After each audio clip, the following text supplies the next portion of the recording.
తెలంగాణ రాజకీయాలు, ఎన్నికలు, అసెంబ్లీ ఎన్నికలు ఇంకా దాదాపు మనకు ఇంకొక 5 నెలలు గడిస్తే 3 సంవత్సరాలు, అంటే 3.5 ఏళ్ళు ఉంది. ఇంకా మనకు 3.5 సంవత్సరాలు అసెంబ్లీ ఎన్నికల సమయం ఉంది.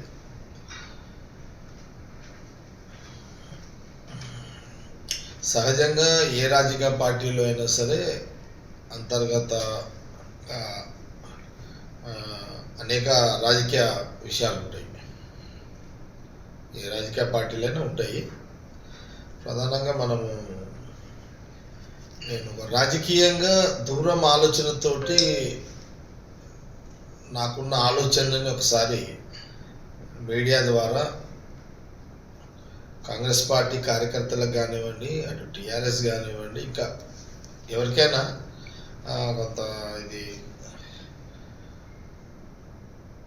కొంత ఆలోచన చేసే యొక్క విధంగా ఉంటుందని నా అభిప్రాయం.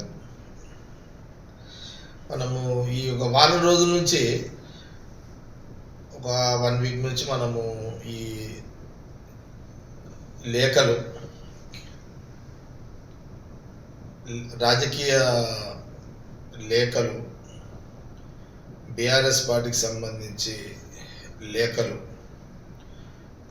కేసీఆర్ కుటుంబంలో లేఖల కలకలం, కుటుంబంలో కలకలం, దాని మీద వివరణలు, దాని మీద ఒక చర్చ,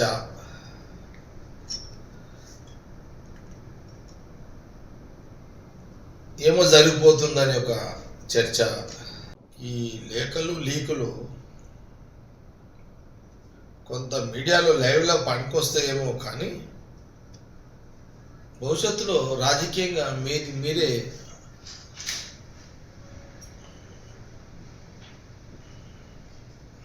రాజకీయ ఆత్మహత్య చేసుకుంటూ బీజేపీని పెంచుతున్నట్టుగానే నాకు వచ్చినటువంటి అనుమానం. ఇది ఎవరు నేనని కాదు, నేను ఎవరు ఒప్పుకున్నపోయినా ఎవరమైనా మనము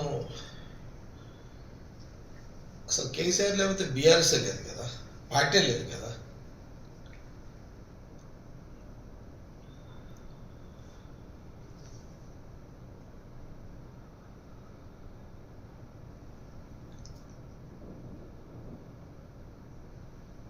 అందుకే కేసీఆర్ దేవుడు అంటూనే కేసీఆర్ కొంప ముంచుతున్నది. మా బదాలు ఏంటంటే, మీ కొంప ముంచుకోండి, కానీ మా జాతీయ రాజకీయాల్లో నుంచి మొదలుకుంటే రాహుల్ గాంధీ గారు, వారి కుటుంబము, ఈరోజు రాష్ట్రం వరకు వారి నాయకత్వంలో మేము ఎప్పుడు కూడా బీజేపీకి వ్యతిరేకం.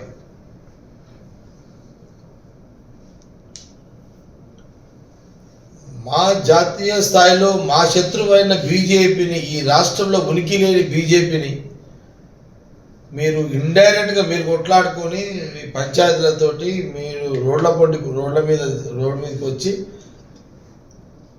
మీరు బీజేపీని వాళ్ళకు కొంత లేని రాజకీయ బలాన్నిచ్చే యొక్క పరిస్థితులు ఈ లేఖలు, ఈ లీకులు. నేనేమంటున్నంటే, కాంగ్రెస్ వర్సెస్ బీఆర్ఎస్ ఉన్నప్పుడు బీజేపీకి ఎందుకు మీరు స్పేస్ ఇస్తున్నారు, రాజకీయంగా ఎందుకు మీరు స్పేస్ ఇస్తున్నారు అని నేను ఆల్రెడీ కాంగ్రెస్ బీఆర్ఎస్ నడుస్తూనే ఉంది. మీరు తెలంగాణ రాజకీయాల్లో బీజేపీ లీడర్షిప్ ఉనికి లేదు, అలాంటి పార్టీకి మీరు ఎందుకు మీరు ఇంట్లో గొడవడి అది మీ కార్యకర్తల వృద్ధి, మీ కార్యకర్తలు డిస్టర్బ్ అయ్యి మళ్ళీ అటు బీజేపీకి పోదామన్న ఆలోచన మీరు ఎందుకు కలిగిస్తున్నారు? అవసరమా అనేది నా కేసీఆర్ కూతురు కాబట్టి మీడియా ఇంపార్టెన్స్ ఇస్తున్నది. ఈరోజు ఇంత లైవ్ ఎక్కువ రావడానికి కారణం ఏంటంటే, కేసీఆర్ కూతురు కాబట్టి కవిత ఆ ఇంపార్టెన్స్ మీడియాలో వస్తున్నది.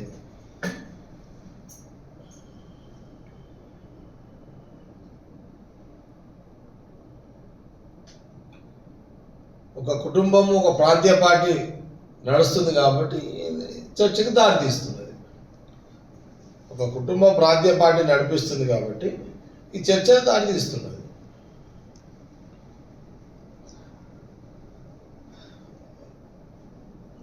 ఈమె లీకులు మా ప్రధాన పార్టీ మాకు శత్రువైన బీజేపీని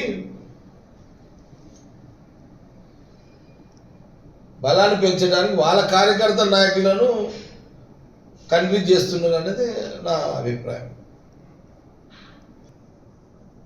అంటే నా ఆలోచన ఏంటంటే వీళ్ళు కొట్లాడుతూ అందులో కార్యకర్తల నాయకులు బీజేపీ దిక్కు పోకుండా మన దిక్కు మలుచుకునే ప్రయత్నం మనం చేసుకోవాలి.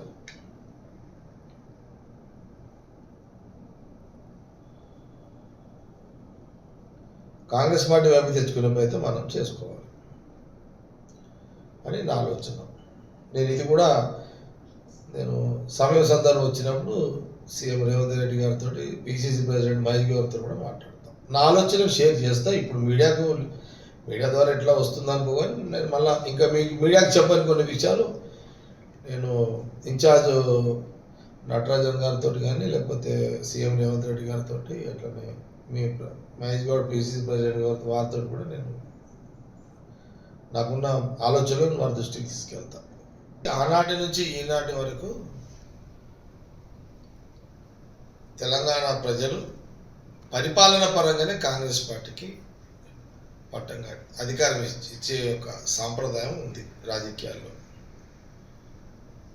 మనము ఆనాటి మహాత్మా గాంధీ, నెహ్రూ కాలం వదిలేస్తే ఇందిరాగాంధీ కాలం నుంచి కూడా మరి ఆనాడు ఇందిరాగాంధీ కానివ్వండి, తర్వాత రాజీవ్ గాంధీ గారు కానివ్వండి, తర్వాత సోనియా గాంధీ గారు, ఇప్పుడు ప్రజెంట్ రాహుల్ గాంధీ గారు కాంగ్రెస్ పార్టీ పరిపాలన పరంగా ఎప్పుడూ మంచి పరిపాలన అందిస్తేనే ఒక పరిపాలన పరంగానే కాంగ్రెస్ పార్టీకి అధికారం ఇవ్వడం జరుగుతుంది. ప్రజలు, దేశ ప్రజలు, రాష్ట్ర ప్రజలు పరిస్థితులు మతం యొక్క మతం పేరు మీద, మతం సెంటిమెంట్ మీద, హిందూ సెంటిమెంట్ మీదనే బీజేపీ రాజకీయాలు చేస్తుంది. ఆనాటి నుంచి ఈనాటి వరకు అధికారం కూడా వాళ్ళకి అట్లనే వస్తుంది. ప్రజలకు పరిపాలన అందించేదంటే సక్సెస్ఫుల్గా రాజకీయ పార్టీగా కాంగ్రెస్కు అధికారం ఇస్తున్నారు. ఎప్పుడైనా ఉద్యమంలో ప్రాధాన్యత తీసుకుని రాష్ట్ర విభజన కారకులేరు కాబట్టి కేసీఆర్కి అవకాశం ఇచ్చారు. హిందూ మతం పేరు మీద దేశ రాజకీయాలు మోడీకి ఇచ్చారు, కానీ రాష్ట్రంలో ప్రజలు ఇక్కడ బీజేపీకి అవకాశం ఇప్పటివరకు రాలే. నిజం చెప్పాలంటే ఇప్పుడున్న సిచ్యువేషన్లో రాజకీయంగా ఈ రాష్ట్రంలో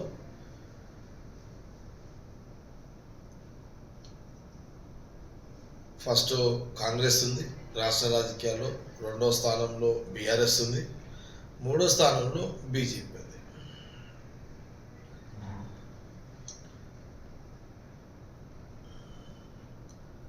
రాష్ట్ర రాజకీయాల్లో, దేశ రాజకీయాల్లో కమ్యూనిస్టులు ఉన్నారు, సిపిఎం ఉన్నారు, కానీ వాళ్ళు పరిపాలనతో అవకాశాలు వాళ్ళకు వచ్చే అవకాశాలు లేదు. అప్పుడు లేవు, ఇప్పుడు లేవు. రాజకీయ పార్టీగా వాళ్ళ ఉనికి, వాళ్ళ కార్యకర్తలు వాళ్ళకు ఉన్నారు.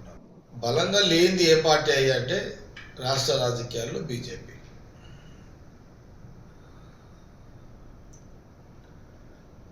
ఇప్పుడు అధికారంలో లేనప్పుడు ప్రతిపక్షంగా కాంగ్రెస్ పార్టీ బలంగానే ఉంది. ప్రతిపక్షంలోనే కాంగ్రెస్ పార్టీ బలంగా ఉన్నప్పుడు సహజంగా గవర్నమెంట్ వచ్చినాక బలంగానే ఉన్నది. బీఆర్ఎస్ ఉద్యమం పేరు మీద రాజకీయంగా బలంగా ఎదిగింది. ఆ ఉద్యమం నేపథ్యంలోనే ప్రజలు కేసీఆర్కి పట్టం కట్టారు. అంటే కేసీఆర్కి వీళ్ళ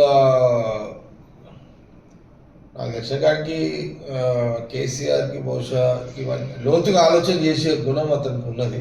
అతను కూడా లోతుగా ఆలోచన చేస్తాడు. బహుశా కేసీఆర్ అనుకుంటాడొచ్చు, పిల్లలు దారి తప్పినట్టున్నారు అనుకోవచ్చు. మళ్ళీ పిల్లలు దారి తప్పినట్టున్నారు అని కేసీఆర్ గారు బహుశా అనుకోవచ్చు. సరే అనుకుంటారని నేను అనుకుంటున్నా. ఎవరు ఒప్పుకున్నా ఒప్పుకోకపోయినా ఒక కుటుంబానికి వారసుడు కొడుకే అవుతాడు. ఏ చరిత్రలో కూడా కూతురు వారసురాలు అన్నట్టు ఎక్కడ కూడా ఏ చరిత్ర కూడా లేదు. ఏ చరిత్రలో తీసుకున్నా కొడుకు లేని పరిస్థితిలో కూతురు వారసురాలు అవుతుంది. కాల నిర్ణయంలో కానీ ఎక్కడ కూడా జనరల్గా మన చరిత్రలో చూస్తే ఎక్కడ కూడా కొడుకే వారసుడు అవుతాడు. కానీ నా ప్రాబ్లం నా ఆలోచన ఏంటంటే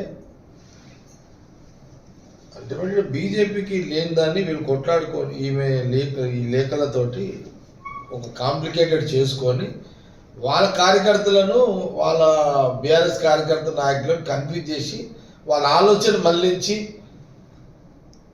ఇప్పుడు ఈ రోజులలో 1000-2000 మంది ఏ లీడర్కైనా ఫాలోవర్స్ ఉంటారు. ఇప్పుడు అది కామన్. అది ఎవరికైనా ఇప్పుడు మామూలుగా 500-1000 ఇది ఏ లీడర్కైనా ఫాలోవర్స్ ఉంటారు. ఈ రేంజ్లో ఏ లీడర్కైనా ఉంటున్నారు ఫాలోవర్స్. ఇంకా మరి కొంత పర్సనాలిటీ పెద్ద పోతే ఒక 5000 ఉంటారు, ఒక 10,000 ఉంటారు. ఇట్లా అది పర్సనాలిటీ బట్టి ఉంటాయి అదంతా. అది కామన్గా ఎవరు ఏ లీడర్షిప్ అయినా సహజంగా ఉండేటిదే. ఇవన్నీ మనము ఈ వారం రోజుల నుంచి మీడియాలో జరుగుతున్నటువంటి రాజకీయ కథలు,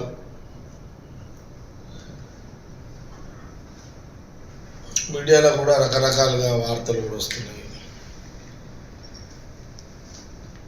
ఎలక్ట్రానిక్ మీడియా, ప్రింట్ మీడియా.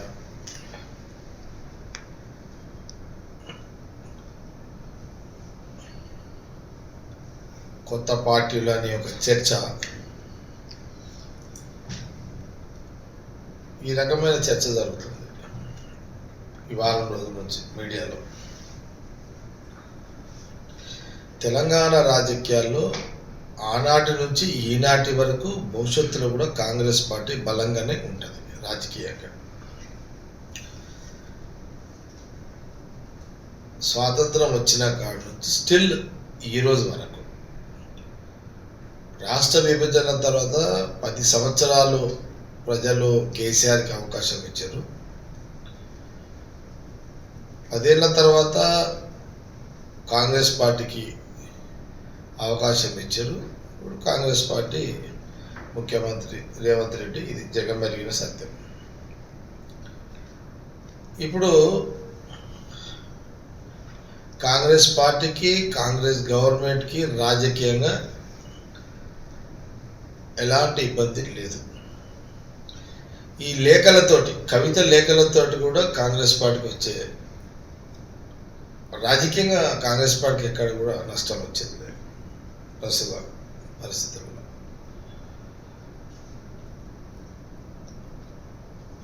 ఈ రాష్ట్ర రాజకీయాల్లో రాష్ట్ర విభజన పేరుతోటి టిఆర్ఎస్ పార్టీ అధికారంలోకి వచ్చింది.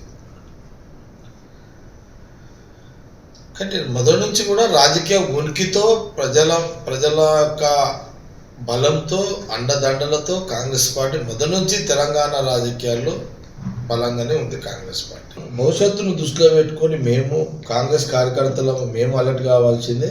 అంటే ఈ స్కాము, ఆ స్కామ్లు గేమ్లు అదొక పార్ట్.